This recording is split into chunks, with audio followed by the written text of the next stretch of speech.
Move on to race number 4. The fourth on the programme is a Class 4. It's over the 2,000 metres. Premium Champion with Jack Wong in the saddle, taking £5 off. Then Cloud 9 with Victor Wong, taking £10 off. Cloud 9 possibly making the running here as well. Remarkable's on a hat-trick, returns to the turf. Some Wind Drag was the last start winner. Everlaugh, a last start winner over the 1,800 metres.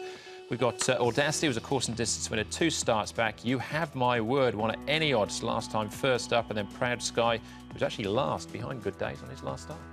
Yep, 2,000 metres here, remember, so there's a fairly short run to the first bend, so getting a position is pretty important. Cloud 9 with a £10 off of Victor Wong has had some success leading, so I think they'll probably try those tactics again. Audacity has run some pretty tough races his last 2 starts. He shouldn't be too far away from the pace either. And Garlic, yeah, I think he'll be near the action too in the early stages. Blinkers come off Garlic here, and you can see him working with him here. Now, Zach Purden's done all the work on Garlic here, but he's not riding him on race day. He's sticking with Everlaugh. So Matthew Poon will take them out, and he'll take that £7 off. You can see he's quite keen without those blinkers on. Big win from this horse after a big break last time at a massive price, 80-odd to 1. And look, he's been working well since. He's had plenty of work since. He hasn't missed a gallop, so he'll strip fitter. And I thought this was a good run from down the back straight. Bit of a good workout from Proud Sky. Now, he's the one closest to us, 406. He's working with Keen Venture, who's a lot higher rated, and I thought he was going just as well as him, if not better. We'll see Keen Venture later on the programme. We're going to start off, though, with Some Wind Dragon. Now, this win was a little while ago, just before Christmas, in actual fact. He's first up since then. Premium Champion and good fitting behind. Yeah, he's been off the track a while, but there've been no obvious injuries to report. He's got a bit more weight to carry. Got a nice run from gate 1 on this particular occasion too. So from gate 12, given that short run to the first bend that I talked about, there are reasons to be a little bit more sceptical about his ability to repeat this. But he'll be fresh up, that's for sure. Yeah, he's drawn a bit wider and stuff as well. And as we say, he hasn't missed much work, or missed any work that I've noticed anyway coming into the race. So they just haven't raced him. Yeah, all right. He's had a nice little Christmas and New Year's break. Next one we're going to have a look at, well, any number of horses coming out of this race. We've got Good Days was the winner. Audacity finishing in 3rd place, fares best. And as a result, everyone else is better off at the weights. Premium Champion is £10 better off. Cloud 9's £18 better off. And Garlic here has beaten a long way, £13 better off.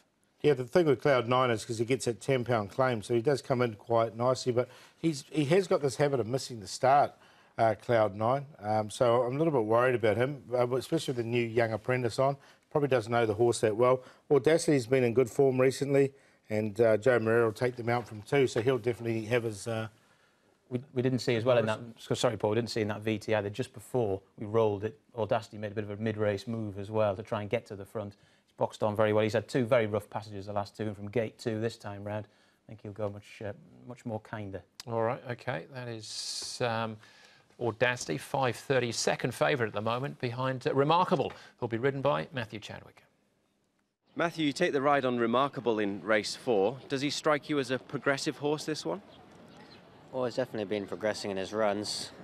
He's been improving. He hasn't put a false step yet, so hopefully he can keep on going.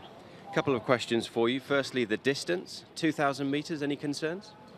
I don't think so. It seems like he's been staying on very well throughout the races, and last time back to the 1650, he got to the front and just seemed to be dour in front, so I don't see it as a problem. The second one, over the surface. Both wins so far in Hong Kong have been on the all-weather. Back to the turf here. Is that an issue? I don't think so. When I rode him a few starts ago on the turf, he seemed to hit the line nicely, albeit a bit short, but it gives the impression that it shouldn't be a problem. Yeah, he finished second 3 starts back before those 2 wins came about, and they were tough wins as well, weren't they, on the all-weather? Yeah, really good wins from... and it was against the trend on the surface at Happy Valley when he ran second. He was in Class 5, but he got really well back, and they're all winning from the front that day, and he hit the line very strongly. So I don't think that the surface is a problem for him. I think he'll run well. Yeah, I think he'll run well too.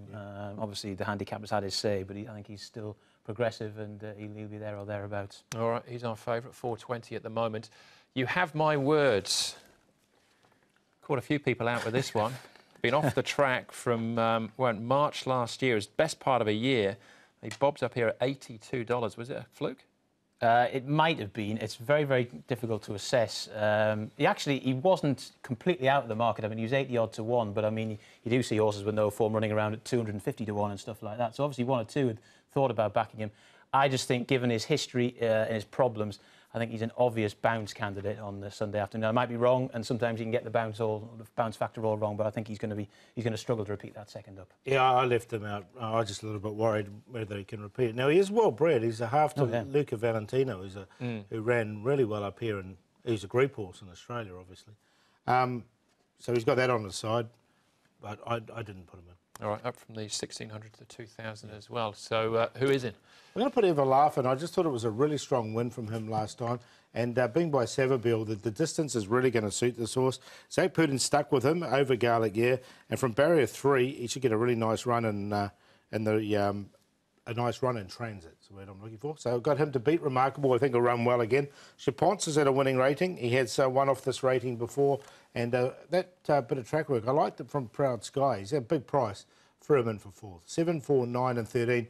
And if 7 comes up an each-way price, which he is at the moment, I'll be looking at him. Maybe a Quinella of Remarkable.